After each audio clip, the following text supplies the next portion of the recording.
Сәлеметсіздер ме? Сіздерді 7-ші сабақта инфо өнім жасау этаптарында көргеніме қуаныштымын. Бұл сабақта біз жалпы 6 модульдің маңыздылығы жайлы айтатын боламыз. Қай модульден қандай нәтиже аласыз, қандай сабақтардан өтесіз және не істеу керек деген. Бірінші модуль продюсер және эксперт, яғни дәл қазіргі модуль. Сіздер Назерке ханымның сабағынан кейін психологиялық барьерларыңыз шешіліп, установкаларыңыз дұрысталды деген ойдамын. Және біздің берген ендігі инструменттер сіздер максимально қолдана алады деген ойдамын. Егер әлі өзіңіз ойлаған нәтижеге жете алмасаңыз, міндетті түрде Назерке ханымның 5 сабағын қайтадан көріп шығуыңызды сұраймын. Сосын асықпай осы сабаққа келіңіз. Ал көріп болғандарға бірінші модуль, сіз продюсер және эксперттің кім екенін түсініңіздер, жалпы түсініктерін білдіңіздер, енді инфоны жасау этаптарын түсінесіздер және осы уақыттан кейін продюсердің ойлау қабілеті, продюсердің жеке бренді, ол жерде сіздермен Айым ханым жұмыс жасайтын болады, яғни парақшаңызды продюсер маманы ретінде упаковка жасайтын боласыз. И экспертті қалай табасыз? Эксперт ол сіздің былай айтқанда өніміңіз, сіздің ақша табатын ең басты бір ключевой фигураңыз, сол экспертті қалай табу керек. Соны білесін боласыздар және эксперттің арасында қандай келісім шарт болады. Соны білесіздер. И сонымен біз бірінші модульді аяқтаймыз. Екінші модульде сіз дайындық және команда, парақшаны ретке келтіру, кімге сатамыз, аудит жасау, өнім түрлерін түсіну, қандай өнім сататыныңызды меңгеру, LTV дегеннің не екенін білу, продюсер командасында қандай адамдар болу керектігін түсінесіз және фриланста мамандарды қалай табу қажет, келісу, нетворкинг және система, жүйе не екенін білетін боласыз. Бұл екінші модульдің сізге беретін нәтижесі. Үшінші модуль өнімді дайындап шығу. Бұл жерде сіз MVP продукт деген нәрсені білесіз, яғни ақша салмай жатып, өнімді упаковкілеп, нарыққа шығарып, ол нарыққа қаншалықты керек, немесе керек емес деген аналитиканы шығару. Барынша аз ақшамен мейлінше табыс тауып кету осы MVP продуктқа байланысты. И алғашқы бас тарта алмайтын ұсыныс жасайтын боласыз, сататын сторителлингті жазасыз, MVP өнімге арналған сіздің сабақ барысында жасалынатын ең алғашқы воронкаңызды құрасыз, лид магниттің қандай болу керек, соны білетін боласыз.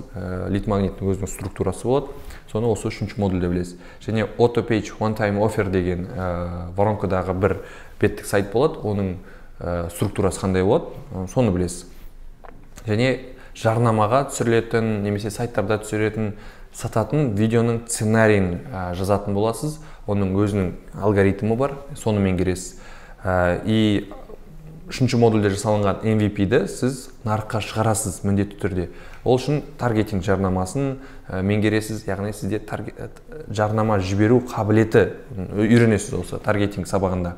И ең бастысы ежедневный OPU, яғни отчет прибыли и убытка деген нәрсе болады. Сізде арнайы кесте Excel форматында сіз мысалы таргетке $30 салдым, жібердім, нәтижесінде маған 100 000 теңге пайда түсті. Сайттың конверсиясы осындай, мынау осындай деген кесте болады. Яғни сіз санға сүйене отырып сөйлейтін мамандардың қатарынан боласыз. Ең басты маңызды нәрселердің бірі декомпозиция.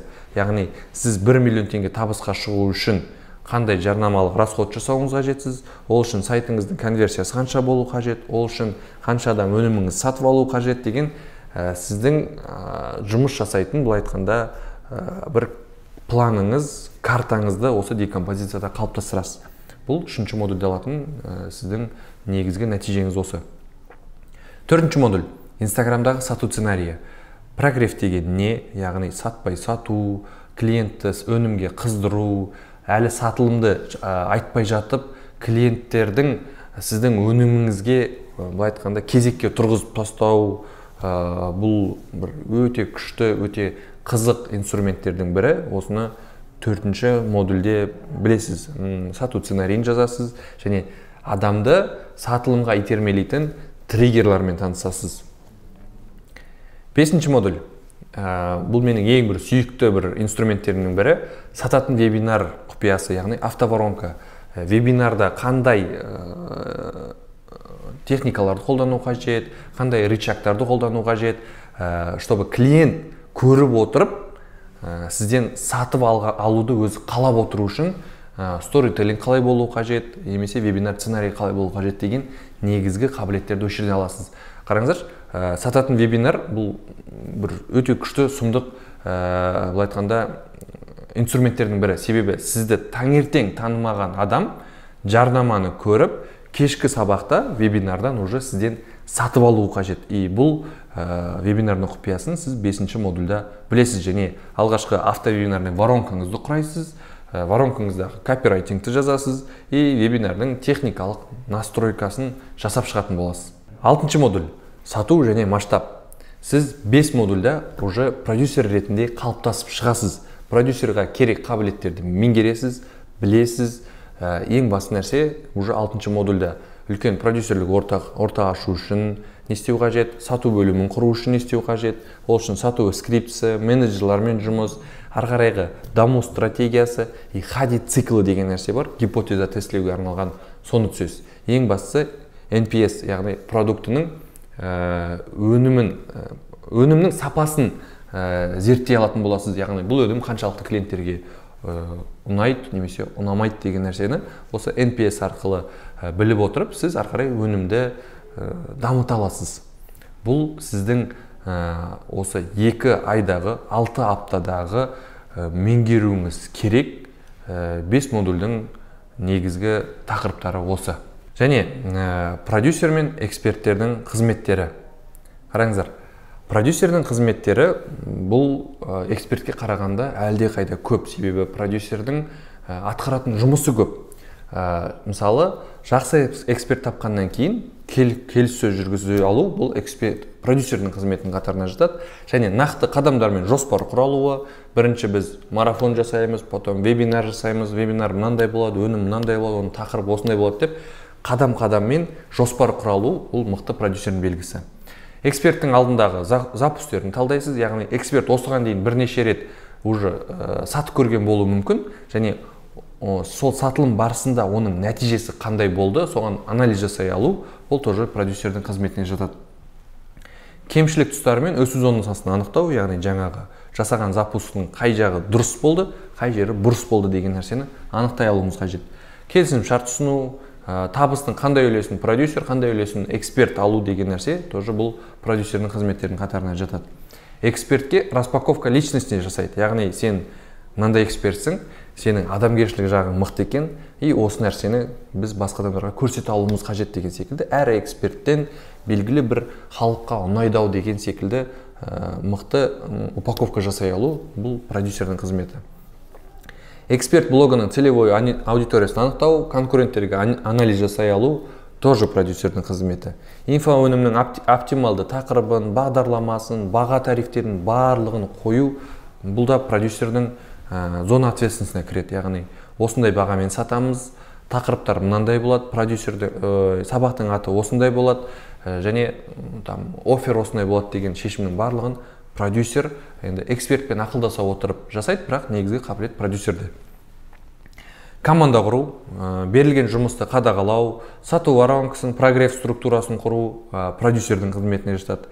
Экспертке сату сценарийін жазып беру, контент планын жасап, және оның орындалуын қадағалау бұл продюсердің жұмысы. Себебі біз үлкен эксперт блогерларға сату сценарийін құрынып, прогресс планды жасап, контентін бекіткеннен кейін, оның эксперттің уақытылы салып отыруын қадағалаймыз. Яғни сен таң сағат 10-да мынандай сторис салуың керексің, 11-де мынандай, 12-де мынандай, и әр стористің уақытылы салынып отыруы бұл продюсерге байланысты.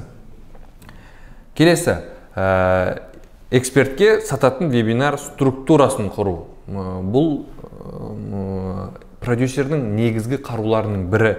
Себебі сататын вебинар структурасын құралса және оны автоматтандырылған жүйеге орната алсаңыз, сіз жұмыс жасамай-ақ табыс таба аласыз. Дәл қазір осы видеоны сізге түсіріп жатқан кезде біздің автоматтандырылған жүйе, автоворонка системасы екі экспертке мысалға өзінің табысын алып келіп жатыр. Тағы маңызды нәрсе 13-ші.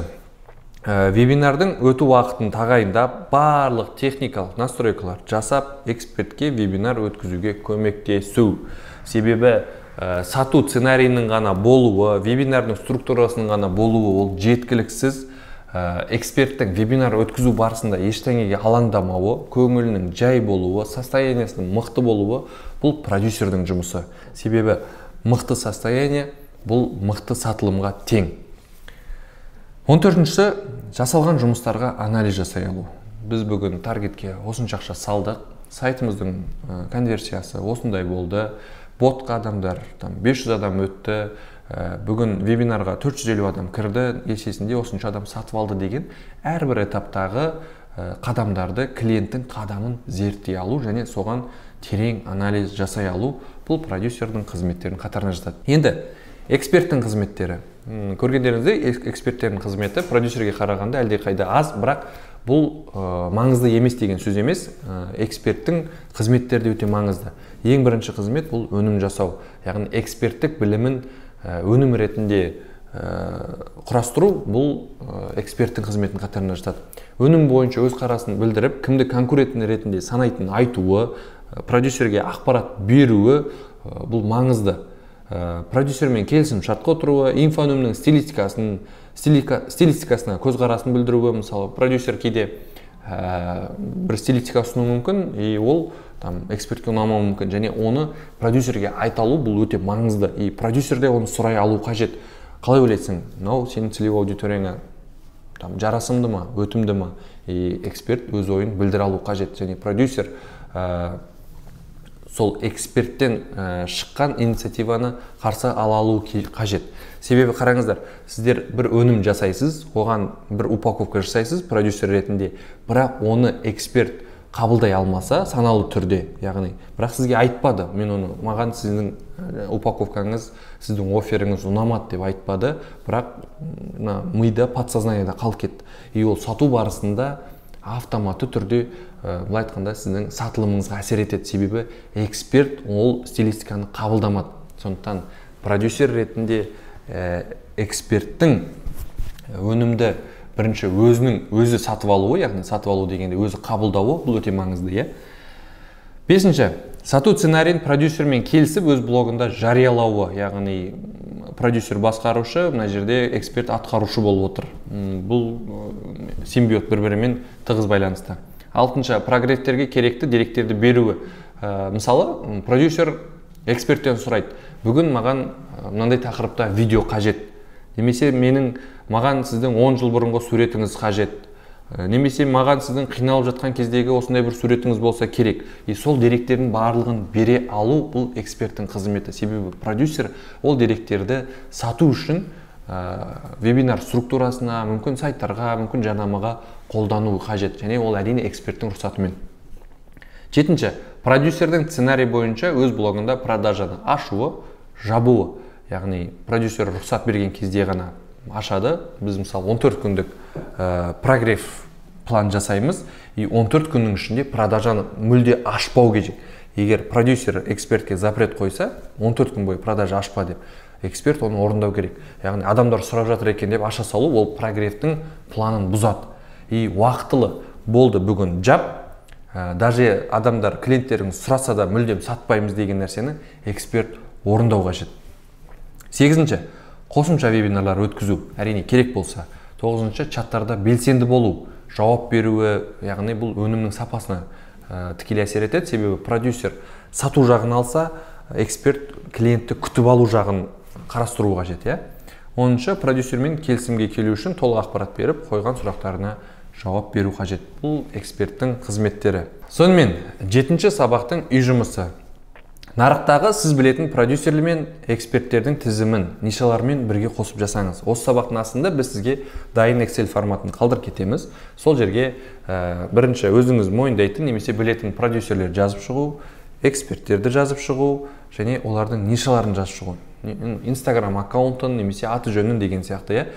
Осы тапсырманы орындап болғаннан кейін кураторға міндетті түрде оны тапсыру, мен осы сабақты жасадым, міне бір қарап шығыңыз деген сияқты. Және ескерте кететін жайт, бұл не үшін қажет? Себебі осы эксперттердің арасынан, сіз жасаған эксперттердің арасынан сіздің болашақ экспертіңіз табылып қалуы мүмкін. Және келесі сабақта біз 8-ші сабақта экспертті қалай табамыз деген сұрақтың жауабын алатын боламыз. Келесі сабақта кездескенше.